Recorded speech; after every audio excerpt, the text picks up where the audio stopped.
విష్ణు పురాణము 5వ భాగము కాలస్వరూప వర్ణన.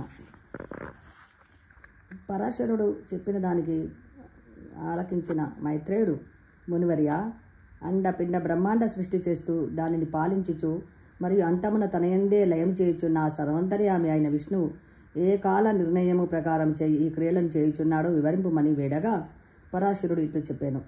కుమార, విష్ణు యొక్క కాలస్వరూపము ఇట్లుండును.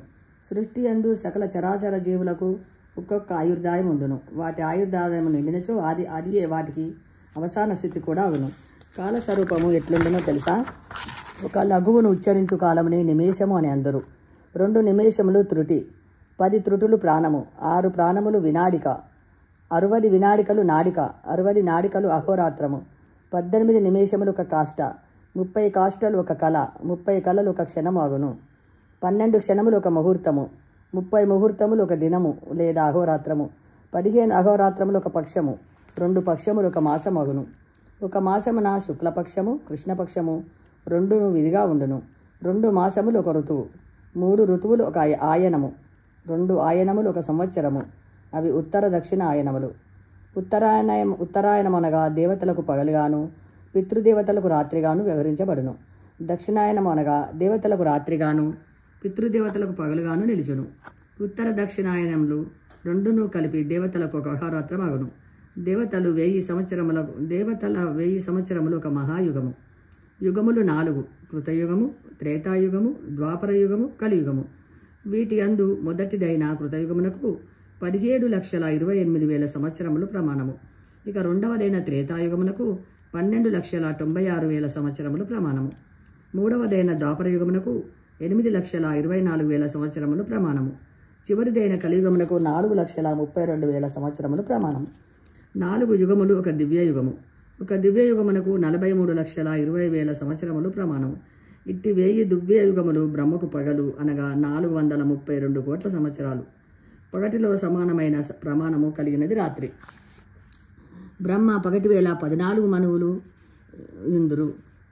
71 మహాయుగములు ఒక మన్వంతరము. ఆయా మనువుల కాలములో సప్తర్షులు, దేవతలు, ఇంద్రుడు, మహామనులు సృజించబడుదురు. 71 మహాయుగములు అనగా 8,57,143 సంవత్సరములు అనగా మానవులకు అది 30,85,70,429 సంవత్సరాలు. బ్రహ్మదేవుని పగలు పూర్తే రాత్రి మొదలయ్యే మధ్యకాలములో నైమిత్తిక ప్రళయము సంభవించును. ముల్లోకములు సర్వనాశనమగును. మహాలోకమునందలి జనులు జనలోకమునందును చేరుకొందురు. ఈ నైమిత్తిక ప్రళయము ఆదియుగ ప్రమాణము కాలమిండును. అప్పుడు అంతటా జలములే కానవచ్చును. ఏ కారణమగును సమస్తమును జలగర్భమున మునిగిపోవును. ఈ ప్రళయకాలముని నైమిత్తిక కల్పమని వ్యవహరింతురు. ఇటువంటి పగలు రాత్రి కలిసినది ఆ సర్వేశ్వరునికి ఒక దినము. 30 దినములు ఒక మాసము, 12 మాసములను ఒక సమగా వ్యవహరింతురు.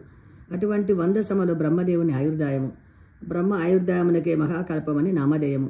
ప్రథమ 50 సమల ఆయువును పూర్వమహాకల్పమనియు, ద్వితీయ 50 సమల ఆయువును పరమహాకల్పమనియు వ్యవహరింతురు.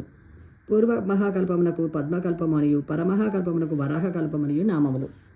నైమిత్తిక ప్రళయము సంభవించిన వేళ బ్రహ్మ నారాయణ స్వరూపుడై సమస్తమును ప్రాణులను పదార్థములను తన గర్భమునందు విడిచుకొనును.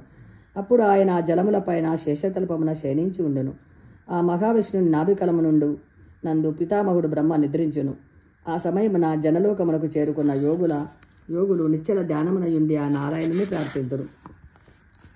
ఆ విధంగా బ్రహ్మ తన రాత్రి సమయమును గడిపిన పిమ్మట మరల పగలు ఉదయించును. ఈ కల్పాదిమ కాలమున శ్రీమన్నారాయణుడే బ్రహ్మరూపమున సత్వోగుణోపేతుడై సకల చరాచర సృష్టిని సృజింపచేయును. ఇప్పుడు ఆ బ్రహ్మదేవుని ద్వితీయ మహాకల్పమునందు వరాహ కల్పం అనే పేరు గల కల్పము జరుగుచున్నది. ఇది ఆ బ్రహ్మ యొక్క కాలస్వరూప వర్ణనమని పరశురాముల వారు మైత్రేయునికి చెప్పారు.